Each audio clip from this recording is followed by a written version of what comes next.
Të nderuar shikues, mirë se erdhët në Kohë Sociale, hapësira ku njerëzit, historitë dhe vlerat njerëzore zënë vendin që meriton. Sot kemi nderin të kemi në studio një emër që ka trashëguar artin si destinacion dhe jo si zgjedhje të rastit.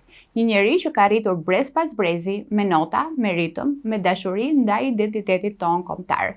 Profesor, dirigjent, drejtues dhe mbi të gjitha, ruajtës i flakës së kulturës shqiptare në trojet e Maqedonisë së Veriut. Ai vjen nga një familje ku muzika nuk ishte thjesht një hobi, ishte gjak dhe mision.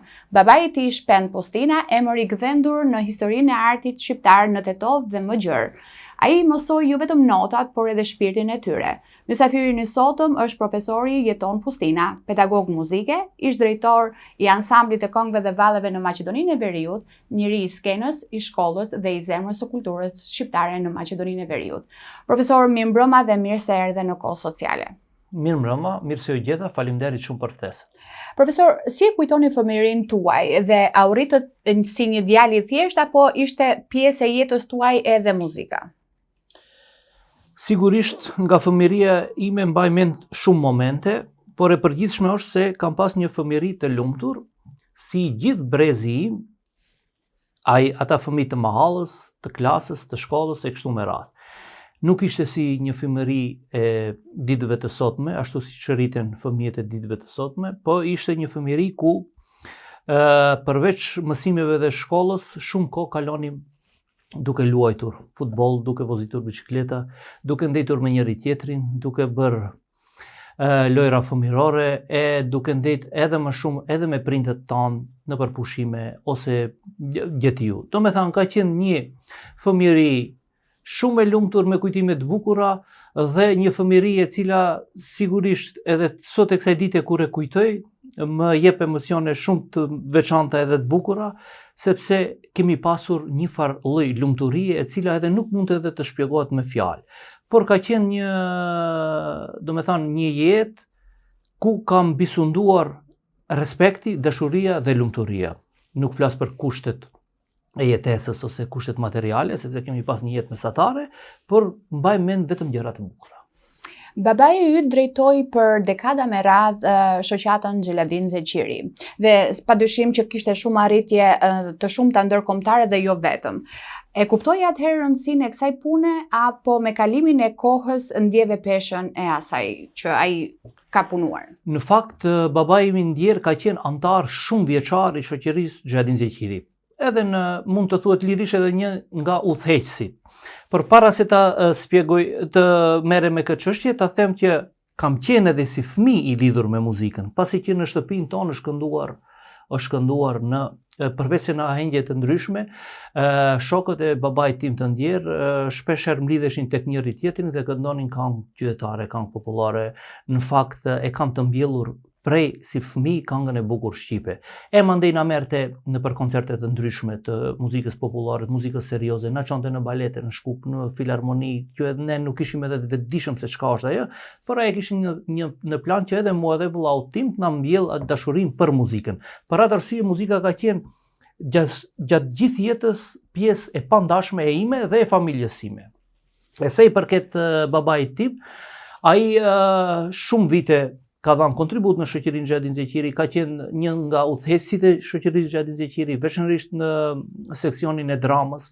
Edhe përveç neve si fëmijët e tij, ai aty ka udhëheq ose ka afruar shumë edhe fëmijë të tjerë. Dhe atë periudhë i mbaj mend edhe dramat për fëmijë, Agimesha Ngujuar në Shtat Shpella, Ariana, incizimet e klubit fëmijëve të lumtur në televizionin e Maqedonisë, e shumë aktivitete të tjera ku ai ka qenë figura kryesore. Dhe me kalimin e kohës, e tani e shohim peshën se çka do me thonë një prind t'i udhëzon jo vetëm fëmijët e tij, por edhe fëmijët e tjerë të merren me art dhe kulturë, dhe kështu u rrit një brez i tan. Por merita për këtë punë nuk ka vetëm prindim sigurisht, po e ka gjithë ai brezi i tij, të cilën dikush merreshte me folklorin, dikush me muzikën, dikush me pikturën, dikush me artin dramatik, e kështu që qytetit i jepni një farë lloj ngjyre qytetarie që ne sot e shijojmë më shumë në aspektin institucional, sepse para viteve në vitet 90, shoqëria Xheladin Zeqiri ka qenë institucioni i vetëm, do të kisha thënë, kulturor në qytetin e Tetovës, ku ka qenë edhe ajo dritarja e hapur ose dera e hapur e vetmja, po ku ne kemi mund të tregojmë talentin ose kemi bë aktivitetin tonë.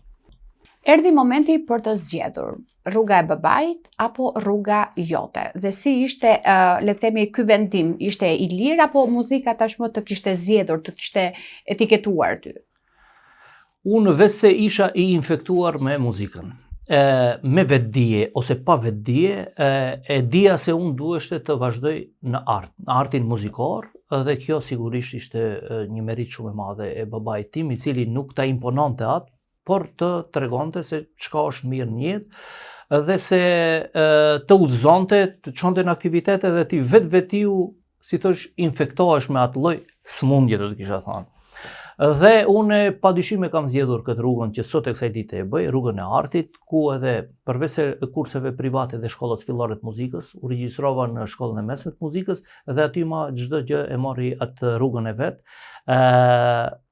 Në paralelen e parë të muzikës në shkollën e muzikës në Tetov, ku një ndër iniciatorët kryesor ka qenë i ndjeri babai im dhe Axha Selim nga Reçica, Selim Veliu, që duhet përmenden këto emra, të cilët nëpërmjet të ndjerit Abdurrahman Aliti, ish kryetari i partisë i PPD-s, ja kanë dhënë këtë kërkesë, ai e realizon, ku i hapën paralelet e para të muzikës në Tetov. Dhe sot ato paralele u bën shkollë dhe ajo shkollë nxjerr personalitete artistë të cilët ne sot krenohemi.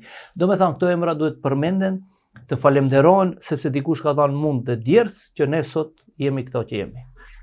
Ju jeni martuar me një pianiste nga Prishtina. Si është ndërtosh shtëpi dy muzikantë? A është gjithmonë harmoni?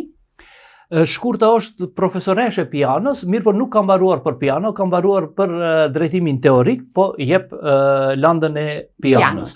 Sigurisht që është shumë mirë kur të dy bashkëshortët janë të njëjtit profesion, merren vesh më mirë, nëse nuk merren vesh me fjalë, merren vesh me nota. Ka variantë edhe më të butë dhe unë mendoj se kjo është përparësi. Do me thënë, sepse sigurisht jeta jonë është sa brenda shtëpisë është dhe jashtë shtëpisë, me aktivitete, me festivale kombëtare dhe ndërkombëtare, dhe ajo marrëveshja ose e të kuptuarit njëri tjetrit të lehtëson edhe në profesion, por edhe në sukseset që i ke. Dhe unë mendoj që neve na ka dalë mirë. Për të tjerët nuk mund të flas. Prishtina dhe Tetova, dy botë shqiptare, dy karaktere të ndryshme. A e ka pasuruar kjo lidhje mënyrën se si ju e shihni artin sot? Sigurisht që po. Në fakt, Prishtina duhet jetë shembull të cilët ne duhet ta ndjekim, jo vetëm Prishtina, por edhe Tirana. Mora Prishtinën me që... Po. Duhet ta ndjekim në aspektin e zhvillimit dhe ndërtimit të institucioneve. Unë do flas për institucionet kulturore, po pse jo edhe arsimore, mbasi që merrem edhe me arsim. Sigurisht që ka qenë një shtytje, ka qenë një shembull që unë jam bazuar, diçka kam marrë nga to, edhe miqtë dhe kolegët e mi nga Prishtina më kanë ndihmuar në aktivitetet, po edhe zhvillimin tim, në karrierën time artistike, dhe unë mendoj që edhe të rive duhet të themi, ne duhet ta kemi synim Prishtinën edhe Tiranën, edhe nxënësit që dalin nga ne, por edhe studentët, do të them, nëse keni mundësi dhe kushte materiale, është mirë që të vazhdoni përveç se në Tetov, vazhdoni edhe në Prishtinë, edhe në Tiranë, sepse përveç se profesionalisht do të njiheni edhe me një ambient pak më tjetër, më ndryshe, sepse normal institucionet ato i kanë para nesh. Institucionet e para në Shqipëri fillojnë themelohen në vitet e 50-ta, në Kosovë 60-ta, 70-ta dhe sigurisht në 50-60 vitet para nesh, dhe ne duhet normal edhe të bazohemi, edhe të mësojmë, por për fat mirë ja tani edhe prodhojmë edhe gjenerata të reja të cilat nuk dallojnë më as nga Prishtina as nga Tetova. Kur hyre si drejtor në ansambël, çfarë gjete, çfarë doje të ndryshoje dhe çfarë doje mos të ruaje? Në fakt, gjeta vetëm letra fillestare, do me thënë statutin, edhe aktin e themelimit, edhe këto vendet që duhet të realizohen në konkurs, dhe ajo i vjen se fillova përsëri nga zero, sepse institucionin e bën njerëzit dhe artistët. Desha të bëj një institucion me të cilën do të krenoheshin të gjithë shqiptarët. Punën e parë e realizova konkursin, pjesa më e rëndësishme dhe më e rëndë për themelimin e një institucioni. Dhe jam krenar të thonë këtë, sepse sigurisht nuk është vetëm merite ime, kanë shumë edhe të tjerë njerëz që kanë ndihmuar. Por të realizosh një konkurs dhe të pranesh 40 veta është shumë rëndë në shtetin tonë. Për një vend pune të hapet konkurs në çfarëdo lloj institucioni, këtu ngritet në kam gjysa e qytetit ose gjysa e shtetit, sepse çashtu është çdo kush. Intervencat këtu faktikisht të mëdha, si çdo kundi në Ballkan. Ndjem krenar sepse realizova konkursin dhe i ftova të gjitha mediumet vinë ta ndjekin dhe ta incizojnë. U bë konkursi i hapur, askush nuk e priti, dhe aty kam bërë juri nga emrat më eminent të institucioneve kulturore të Tiranës, ansamblit shtetit dhe të Prishtinës, do me thanë, fakultetit dhe të Shotës, ansamblit shtetëror Shotës. Dhe 99% jam i bindur se u pranuan më të mirët. Dhe kjo më bën krenar të them çdo kundi, sepse bazën themelore dhe atë bazamentin dhe shtyllat kryesore të ansamblit i kam vendosur unë dhe miqtë e mi të cilët ishin funksiononin bashkarisht.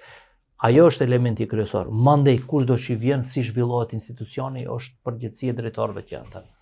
Ansamble si ky formojnë fëmijë duke i mësuar se kush janë. Drejtimi i ti për ty ka qenë, le të themi, detyrë, nder apo dashuri? Të gjitha mund të kombinohen nga pak. Unë nga natyra jam shumë entuziast edhe njeri që ëndroj për të bë gjërat mira. Unë i ëndroj këto gjërat edhe them aptas.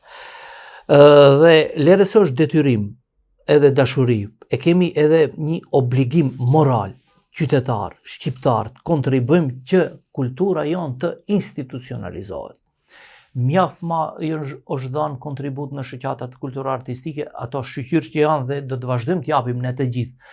Mirë po, gjeneratat e reja të cilët shkollohen duhet të kenë një të ardhur, duhet të kenë një vend pune edhe duhet të kenë një jetë më të sigurt për të vazhduar me karrierën e tyre, për të ndërtuar karrierën e tyre. Edhe unë, edhe shumë veta nga gjenerata ime, po edhe shokët të mi, kemi ende këtë ideal. Jemi në gjysmë të rrugës, nuk janë sos punët ende si duhet. Normal edhe ansambli këngëve dhe valleve duhet edhe më shumë të zhvillohet, të gjithë duhet japim kontribut, se nuk jemi të kërku këtu arsye ose njeri që nuk mund e bën. Njëjtë edhe më shumë për ansamblin muzikor i cili tani u formuan të TOF, duhet edhe më shumë të ngritet zëri, sepse ajo do të jetë ajo qershia përmbitorte për artin dhe kulturën shqiptare në përgjithësi jo vetëm të TOF, por edhe në Republikën e Maqedonisë Veriut. Ai do të jetë arti elitar, i cili tani momentalisht ka pengesa dhe probleme. Keni marrë çmime dhe mirënjohje pafund brenda dhe jashtë vendit, cilin do ma etiketoje si më të veçantin për ju? Po ka shumë të më zgjidhje njëri. Po në fakt le të themi që ta ka mbushur më tepër zemrën një çmim apo një mirënjohje. Të gjitha çmimet që i kam marrë, normal që merit kanë edhe kolegët të tjerë. Qoftë të Xhadin Zeqirit, qoftë shkollës muzikës, qoftë fakultetit muzikës, qoftë me ansamblin e kështu me radhë. Edhe qyteti im kur më ka vlerësu, faktikisht nga komuna e Tetovës kur e kam marrë si punëtor më i dalluar në sferën e kulturës, po kam marrë edhe nga mirënjohje edhe nga Ministria e Kulturës, pa kam qenë i propozuar, kam qenë antari edhe i komisionit për kulturë, komisionit më të lartë për kulturë në shtet për çmimin 11 tetori. Këto janë disa nga ato që unë i vlerësoj. Nga institucionet kulturore në Shqipni, në Kosovë, ambasador paqe, ka shumë edhe unë ta veçoj njonin nuk mundim. Po sido që tjetë, ndjehemi vlerësuar mbi gjitha në qytetin tim. Atë e ndjej dhe e shoh kur për shembull është ka ndonjë ditë që shkoj në kom, në punë, nga ku jetojmë blok 82 deri në shkollë muzikës, dhe ndalem me shumë qytetarë të cilët gjysa i njoh, gjysat nuk i njoh, dhe më japin lavdata ose fjalë të mira, sepse ndjehen edhe ata mirë me punën që e kemi bërë së fundmi me grupin e Grave në Tiranë, ose me gurën popullore në Top Channel, ose me fëmijë që i nxjerrim në koncertet e Xhadin Zeqirit, ose me koncertet që i bëjmë në shkollën e muzikës. me atë si e prezantojmë qytetin në sferën, në arenën kombëtare dhe ndërkombëtare, në fakt njerëzit na ndjekin shumë, po ne nuk jemi të vetëdijshëm për atë. Edhe kjo më jep një kënaqësi dhe një ngrohtësi shpirtërore dhe ndihem i vlerësuar, edhe në qytetin tim, edhe jashtë qytetit tim. Kjo është më kryesorja. Mirënjohja dhe diplomat më të mëdha janë këto, fjalët e mira që mi thonë bashkëqytetarët e mi. Ndikimi politik në art është goxha temë e ndjeshme. Si e keni ndjerë veten gjatë këtij rrugtimit dhe gjatë karrierës tuaj? Politika për fat keq çdo herë përzihet në art, do me thënë, po më varet ai udhëheqësi i institucionit sa mund është i qëndrueshëm dhe sa mund faktikisht ta mban edhe presionin, edhe të jetë vetvetja. Për fat të keq tek ne është, në art nuk duhet të jetë, sepse artistët, skena ose ringu për artistin është skena. Nuk mund të pranohet me hatër askush në institucion kulturor, për arsye se ai nesër duhet të prezanton edhe ty, edhe qytetin, edhe kombin, edhe çdo gjë që ka të bëjë me ne. Në kohë të fundit politika e ka kuptuar këtë gjë dhe për fat të mirë më pak ka filluar të përzihet në art dhe kulturë. Edhe pse drejtorët çdo herë janë figura që i dërgojnë nga sfera e politikës ose e partive. Por ja që për fat të mirë tani vetë e din që kanë filluar dhe bisedojnë nëpër kuluare të ndryshme. Artisti është artist, në art nuk duhet përzihem, ato na prezantojnë neve dhe për fat mirë kjo shkon gjatë, por ja që kanë filluar edhe kuptojnë. Po kur financimet varen vetëm nga politika, si e ruan artisti privatësinë dhe drejtimin dinjitoz të një institucioni? Është shumë probleme, jo? Është shumë problem, sepse thashun, politika çdo kund i ka shty hundët, do të them me atë zhargonin popular, dhe drejtorët janë njerëz të cilët i cakton vetë politika. Sado që të mundohen të mos ketë influencë ose telefonata të ndryshme, tek ne është e pamundur. Ka raste kur në institucione shkojnë njerëz të përgatitur, njerëz me autoritet dhe të cilët e çojnë atë punën e institucionit ashtu siç duhet. Kemi edhe raste të tilla drejtorë shumë të suksesshëm, por kemi edhe drejtorë të cilët janë shumë të dëgjueshëm. Por ja që kjo nuk është mirë dhe vjen një kohë kur të shkon mandatit mbaron dhe ti përsëri duhet të ballafaqohesh po me ato njerëz. Dhe tek ne, do me thonë, ende nuk jemi në nivelin ku të jemi të pavarur nga politika. Si jemi, për fat keq nuk jemi, edhe sado që duam të jemi, ne nuk jemi.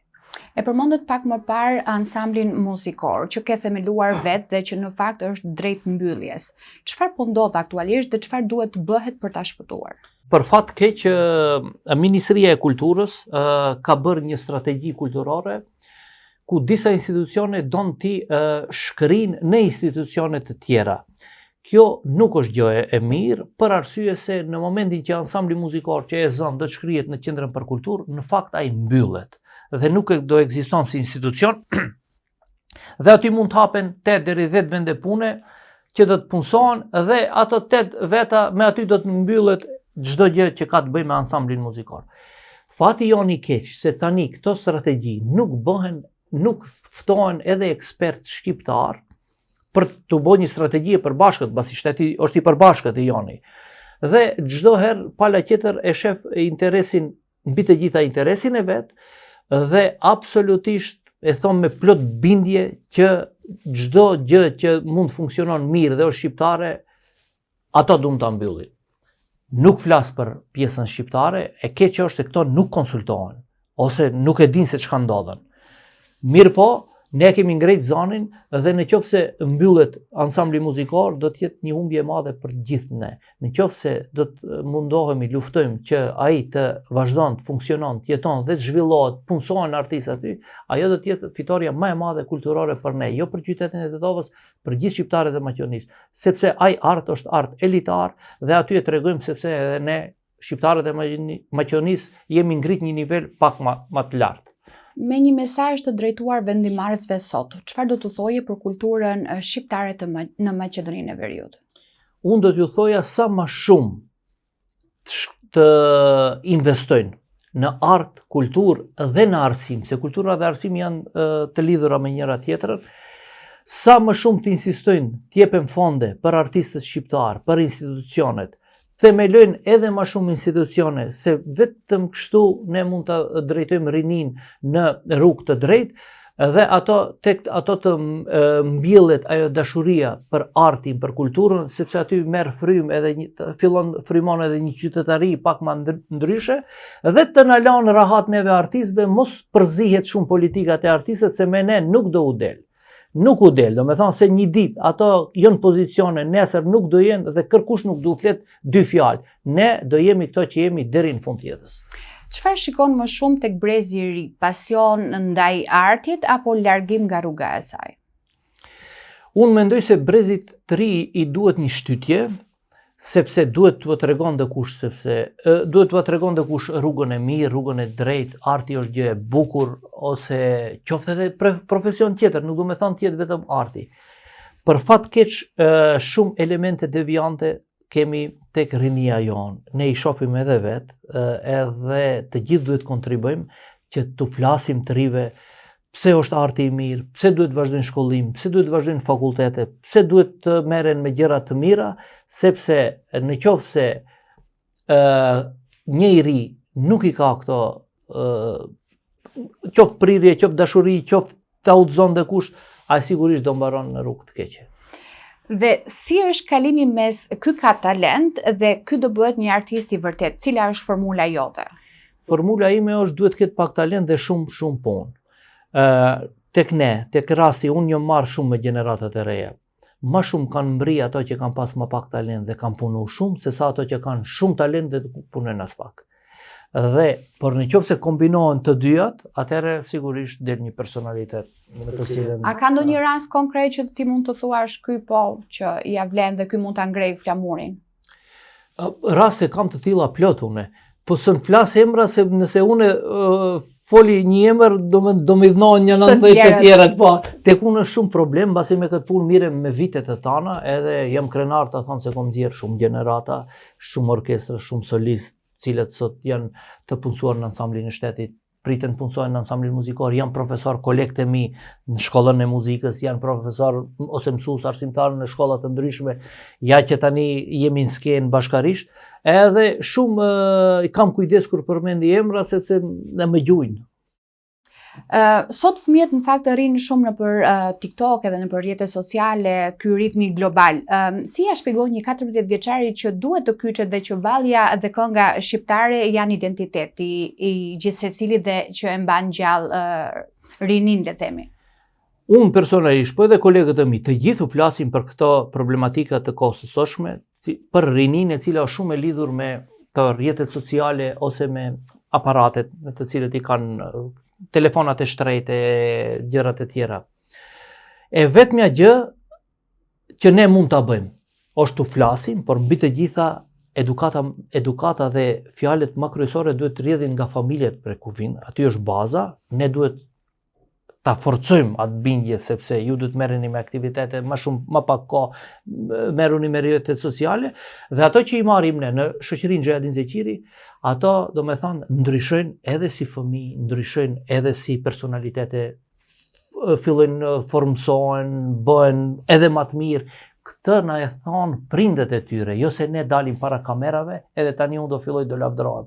Po s'ka prind që nuk vjen të na falemderon, falemderit, fëmiu, djali, vajza im, ma pak tani merret me këto rrjetet sociale, ma shumë do të vijnë valle, ma shumë do të vijnë orkestër, do të këndojnë, falemderit që i merrnin në festivale jashtë shtetit, se dhe kur shohin shtete dhe kultura të ndryshme, ma ndryshe e perceptojnë tani jetën më të. E dinë se me punë ku mund të arrijnë. I shohin, fillojnë të bëjnë dallime ndërmjet gjërave të mira dhe gjërave që nuk janë të mira. Dhe të gjithë japim një kontribut të tillë. Edhe pse për fat keq shumë janë të infektuar me këto gjëra. Por ka dhe nga ata prindër që zakonisht pyesin nëse ja vlen apo jo që fëmia im të merret me art. Ju si përgjigjeni?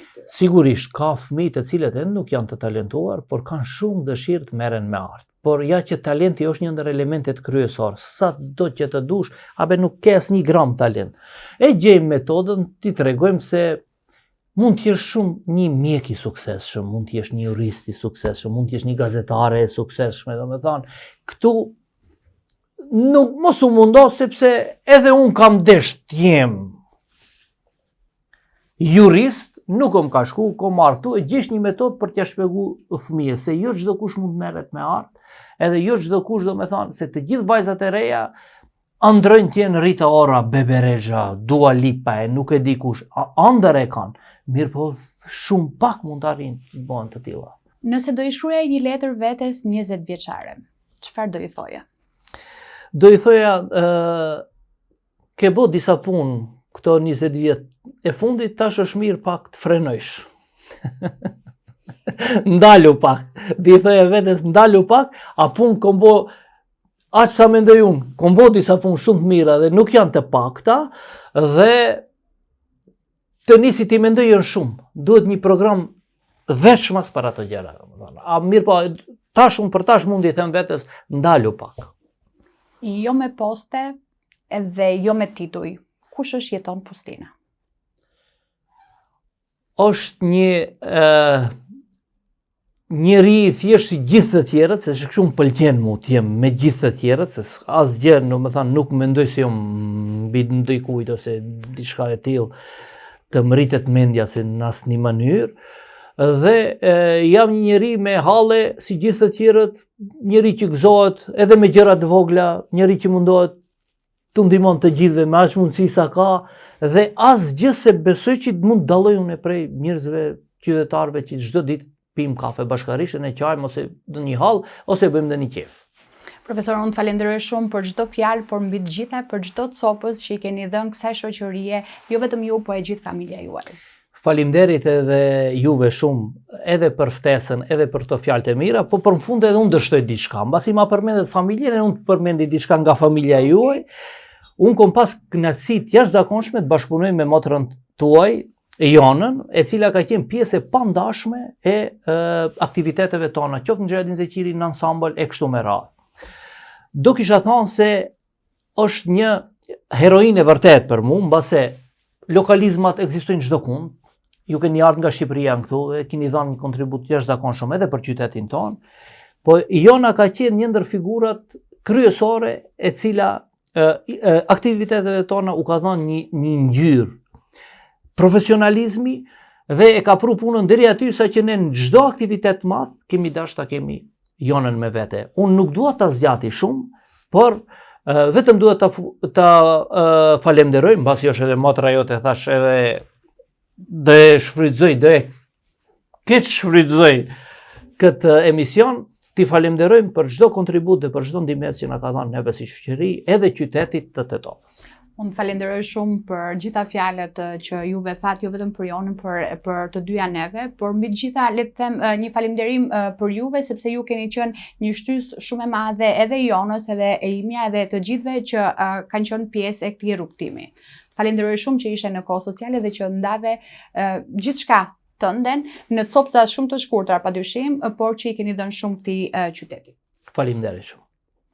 Në një kohë kur gjërat maten me fitim dhe shpejtësi, njerëz si Jetori na kujtojnë se gjërat ja vlen t'i ruash me kosto, me sakrificë dhe me zemër. Unë ju falenderoj shumë që ishit në Kohë Sociale. Natën e mirë.